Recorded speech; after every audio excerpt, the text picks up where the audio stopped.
Assalomu alaykum, hurmatli yurtdoshlar, yaxshimisizlar? Navbatdagi 30 kilovatli avtomat yo'limizda 2 yil oldin uстановка qilib bergan edik. Mana hozir 3-sezoni ishlatishi. Farg'ona viloyati Buvayda tumani Qo'ng'iroq qishlog'i. Xo'p.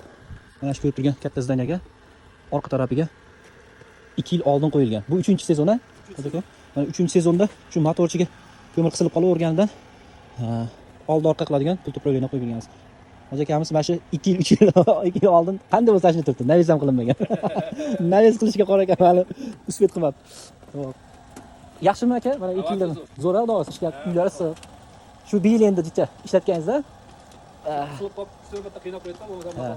o'zi yana ishlataverasiz. Mana kelib servis qilib, katyollarni bir sidra shineklarni olib, o't yonadigan teshiklarni ham bekilib ketgan ekan, yaxshilab ochib, servis qilib berdik, cho'tkilab.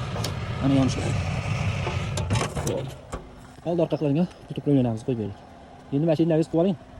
Aka. Bu katyolni ustlariga suv pul tegib, baribir chirikdak ko'psizlar. Shu bar ko'l ko'mirlar. To'ldirib qo'ydik. To'ldirib qo'ysangiz ancha-anchaga yetyapti-da. Necha kunga qadar to'ldirib qo'ysangiz? Hozir mana shuni kunni o'tib ketadi mana shu. Hozir 3-kunga. Men bunaqangi ko'p solmay turdim. Hozir solib turdim. Endi solaverasiz. Bir to'ldirib qo'ysangiz, hali bolalarga aytib, ancha-anchaga qo'yasiz. Xudo xolasa, bir pasda 60 gradusga ko'tarib oldi. Dimoxodlar ham devorning ichida ketgan tomga. Zo'r. Buyurmas xizmat ishlating. Yana bu 5-6 yil bemalol xizmat qilsa yana bir kelib servis qilib beraylik. Assalomu alaykum va rahmatullohi va barakatuh.